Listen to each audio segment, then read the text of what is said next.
बात हम करेंगे यूसीसी की, यानी समान नागरिक संहिता की, जिसके बारे में लगातार आजकल बातें हो रही है। समान नागरिक संहिता को लेकर केंद्र सरकार कितनी गंभीर है, इसका पता इसी बात से चलता है कि अभी 3 दिन पहले यानी 27 जून को प्रधानमंत्री नरेंद्र मोदी ने भोपाल में समान नागरिक संहिता की जरूरत पर अपनी राय रखी थी। और इसके अगले दिन बीजेपी शासित उत्तराखंड से खबर यह आई कि वहां समान नागरिक संहिता को लेकर फाइनल ड्राफ्ट तैयार कर लिया गया है। और अब खबर यह आ रही है कि केंद्र सरकार संसद के मॉनसून सत्र में समान नागरिक संहिता का विधेयक पेश करने जा रही है। इसका मतलब यह है कि केंद्र सरकार काफी समय से, काफी पहले से ही समान नागरिक संहिता को लेकर तैयारियों में जुटी थी और अब इस पर संसद की मुहर लगाने वाली तैयारी हो रही है। संसद का मॉनसून सत्र जुलाई महीने के तीसरे हफ्ते से शुरू होने जा रहा है और इससे पहले 3 जुलाई को समान नागरिक संहिता को लेकर सांसदों की राय जानने के लिए संसदीय स्थायी समिति की बैठक बुलाई गई है और इस मुद्दे पर लॉ कमीशन और कानूनी मामलों के अन्य विभागों के प्रतिनिधियों को भी बुलाया गया है। तो एक तरह से केंद्र सरकार अपना पूरा मन बना चुकी है कि जल्दी से जल्दी समान नागरिक संहिता को देश पर लागू किया जाए। लेकिन इस बीच उत्तराखंड इस मामले में केंद्र से भी ज्यादा तेजी से काम कर रहा है। उत्तराखंड सरकार ने यूसीसी पर एक एक्सपर्ट कमेटी बनाई थी। इस एक्सपर्ट कमेटी ने पूरे राज्य में 63 अलग अलग बैठकें की, 2,31,000 से ज्यादा लिखित सुझाव मिले, 20,000 से ज्यादा लोगों से बात की गई और अब इस कमेटी ने समान नागरिक संहिता का फाइनल ड्राफ्ट तैयार कर लिया है। कमेटी जल्द ही इसको राज्य सरकार को भी सौंपने जा रही है और आज इस कमेटी ने एक प्रेस कॉन्फ्रेंस करके इसकी जानकारी सभी को दी है और इस कमेटी का कहना है कि यूसीसी के आने के बाद धर्मनिरपेक्षता बढ़ेगी, जेंडर, धर्म या जाति के आधार पर भेदभाव नहीं होगा।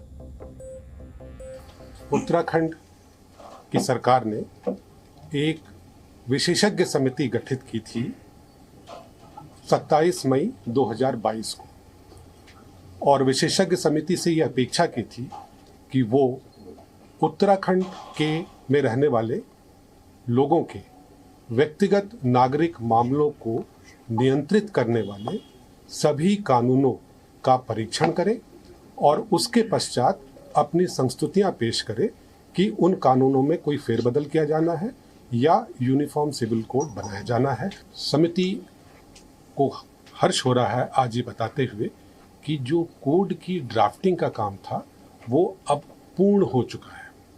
इसके पश्चात उसको प्रिंट किया जाएगा और फिर राज्य सरकार को इसे सौंप दिया जाएगा। उप समिति ने 143 अलग अलग बैठकें की जो कि क्षेत्रों में भी थी और देहरादून में भी थी।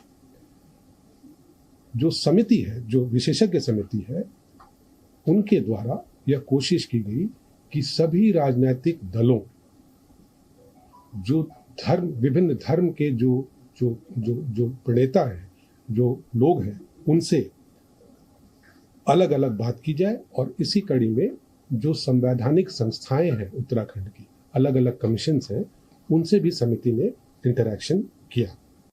देवभूमि उत्तराखंड को ये दायित्व मिला कि हम यूनिफॉर्म सिविल कोड को लागू करें, उसके लिए कमेटी बनाएं और सबसे बड़ी बात है कि भारत की धारा, संविधान की धारा 44, उसमें प्रावधान है कि एक समान कानून सब जगह होना चाहिए और इसके लिए हमने उत्तराखंड की देवतुल्य जनता ने इस आम चुनाव में, विधानसभा में, हमने उनके सामने ये प्रस्ताव उत्तराखंड की जनता के सामने रखा। उत्तराखंड की देवतुल्य जनता ने उस पर अपना बहुमत दिया, अपना समर्थन दिया और उन्होंने कहा कि नहीं, हमको सेवा का मौका देकर यूनिफॉर्म सिविल कोड को लागू करने की दिशा में, उनको बनाने की दिशा में उन्होंने ही हमारा मार्ग प्रशस्त किया है। इसलिए यह हमारे लिए सौभाग्य की बात है कि जो बाबा साहब भीमराव अंबेडकर जी ने संविधान में जिन बातों का प्रावधान किया, धारा 44 में जिसका उल्लेख किया है, वो लागू करने के लिए उत्तराखंड राज्य को अवसर मिल रहा है। उत्तराखंड के यूसीसी को लेकर केंद्र के लिए मॉडल की तरह उसे देखा जा रहा है और माना जा रहा है कि जिस तरह के नियम इसमें बनाए गए हैं, उसी तरह के नियम केंद्र के यूसीसी वाले ड्राफ्ट में भी हो सकते हैं। यूसीसी पर उत्तराखंड सरकार की तेजी से बहुत से नेता अब चिढ़े हुए भी हैं। यूनिफॉर्म सिविल कोड जो लाया जा रहा है वो देश के लोगों के लिए नहीं लाया जा रहा। वो 2024 की स्ट्रेटेजी है जो स्टेट्स में चुनाव आ रहे हैं उसको पोलराइज करने की सियासत का एक हिस्सा है। और ये साबित हो गया कि लॉ कमीशन ने अभी अपनी रिपोर्ट दी नहीं है, अभी वो राय इकट्ठी कर रहा है और पार्लियामेंट के अंदर तैयारियां सरकार ने शुरू कर दी लॉ बनाने के लिए। ये उसी की प्रक्रिया है या नहीं है? तो इससे साबित हो गया कि भारतीय जनता पार्टी पहले साजिश करती है, बाद में उसको अमली जामा पहनाने के लिए कानून का इस्तेमाल करती है। वैसे समान नागरिक संहिता को लेकर बीजेपी का रुख बिल्कुल साफ है, लेकिन विपक्ष की इसको लेकर अलग अलग तरह की चिंताएं हैं, क्योंकि कई विपक्षी पार्टियां यूसीसी के विरोध पर अड़ी हुई हैं, तो कुछ इसको सैद्धांतिक तौर पर सही भी मान रही है। यूसीसी के समर्थन में जो विपक्षी पार्टियां हैं उसमें आम आदमी पार्टी और उद्धव ठाकरे की शिवसेना शामिल है। Congress, NCP, TMC, JDU, RJD, AIMIM, Indian Union Muslim League, Samajwadi party, DMK इसके विरोध में है। एनडीए में रही शिरोमणि अकाली दल भी यूसीसी का विरोध करती नजर आ रही है और उसका मानना है कि अल्पसंख्यक और आदिवासी समुदायों पर इसका बुरा असर पड़ेगा। यूसीसी इस देश की जरूरत नहीं है, यूसीसी बीजेपी की जरूरत है कि किसी तरह हिंदू मुसलमान के बीच में दीवार खड़ी कर दी जाए। आपने किसी मुसलमान नेता को देखा है जिसने कहा हो कि यूनिफॉर्म सिविल कोड इम्प्लीमेंट होना चाहिए? मोदी जी कहते हैं कि दो भाइयों का एक कानून हो, लेकिन वो कानून एक ही भाई बनाएगा? वो कानून दोनों भाइयों के मशवरे से बनना चाहिए। दूसरे भाई से तो आप कोई मशवरा नहीं कर रहे। यूसीसी आप सिर्फ समाज को तोड़ने के लिए, और आपको लगता है कि 9 साल में आपने कोई काम नहीं किया, यूसीसी आपके लिए सत्ता की एक सीढ़ी हो सकती है। लेकिन अब देश के लोग आपको समझ चुके हैं। भारतीय जनता पार्टी चाहे गृह मंत्री जी हों, चाहे प्रधानमंत्री जी हों, वो विभाजनकारी उनकी नीतियां तो होती हैं। जो यूनिफॉर्म सिविल कोड को ले लीजिए, उसमें अब इसी पे चर्चा हो, इसी पे एजेंडा हो, इसी पे बहस हो, और जो मुख्य मुद्दे हैं, मुख्य समस्याएं हैं देश के सामने, उनसे ध्यान हट के और इन मुद्दों पर चला जाए। आप यूनिफॉर्म सिविल कोड की बात करते हैं तो उस आनंद मैरिज एक्ट का क्या औचित्य होगा? इसी तरह से हिंदू धर्म में ही अलग अलग पद्धतियां हैं जिसके तहत विवाह होते हैं, जिसके तहत इनहेरिटेंस और बाकी चीज़ों को मुकर्रर किया जाता है। और भारत के कानून में एक यूनिफॉर्म सिविल कोड है तो सही, जो स्पेशल मैरिज एक्ट है और जो इंडियन सक्सेशन एक्ट है वो अपने आप में यूनिफॉर्म सिविल कोड है। तो फिर यूनिफॉर्म सिविल कोड का औचित्य क्या है? ये तो जिसको अंग्रेजी में कहते हैं it's a dog whistle, it is an attempt to the otherness of the other. इसका कोई औचित्य नहीं है। ये ध्रुवीकरण का एक और मसौदा है। जो आजकल ये कर रहे हैं कि यूनिफाइड कॉमन कोड होना चाहिए, मैं समझता हूँ उसकी तरफ इनको सोचना चाहिए। ये मुल्क डाइवर्स है, इसमें हर किस्म के लोग रहते हैं, हर मजहब रहता है, हर जबान के लोग रहते हैं, हर सोच के लोग रहते हैं, और मुसलमानों का अपना शरीयत लॉ है, उसकी तरफ भी इनको नज़र रखनी चाहिए। और इसके बजाय कि इसको आगे चलाएं, इस पे बार बार सोचें कि कहीं कोई तूफान न आए अगर इसके लिए इन्होंने कोई कदम उठाया। समान नागरिक संहिता का विरोध करने वाले नेताओं का मानना है कि देश के असली मुद्दों से ध्यान भटकाने के लिए यूसीसी जैसे मुद्दों को उठाया जा रहा है, और विरोध के लिए ये तर्क भी दिया जा रहा है कि यूसीसी के आने से देश के आदिवासी समुदायों और उनकी पारंपरिक नियमों पर बुरा असर पड़ेगा।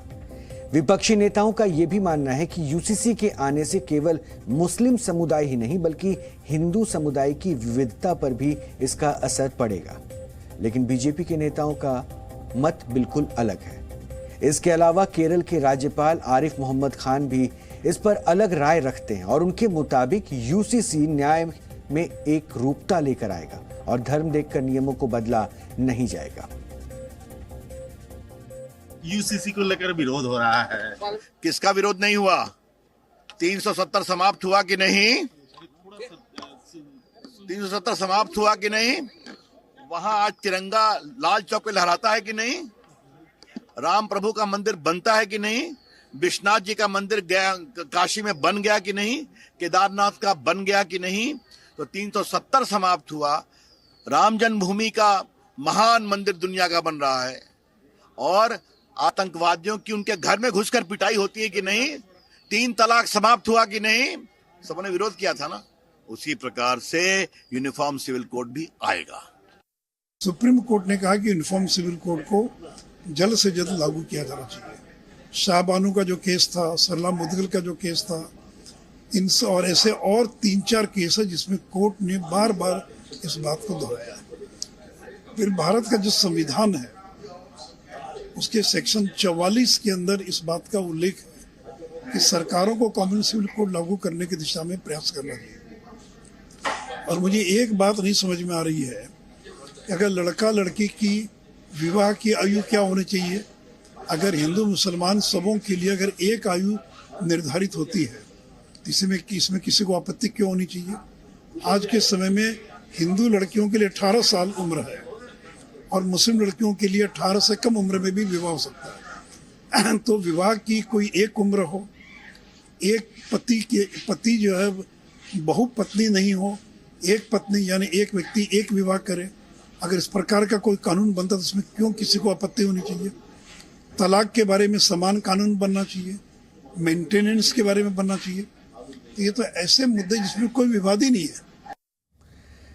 अब आप ये भी जानना चाह रहे होंगे कि यूसीसी में ऐसा क्या बदलने वाला है जिसको लेकर विपक्ष परेशान है। अभी तक हिंदू, सिख, जैन और बौद्ध के व्यक्तिगत मामले हिंदू मैरिज एक्ट से चलते हैं, वहीं मुसलमानों, ईसाइयों और पारसियों के लिए अलग से पर्सनल लॉ है और यूसीसी के लागू होने के बाद मौजूद सभी पर्सनल लॉ खत्म हो जाएंगे और फिर शादी, तलाक, गोद लेने, उत्तराधिकारी और संपत्ति के अन्य मामलों पर सभी के लिए एक कानून होगा।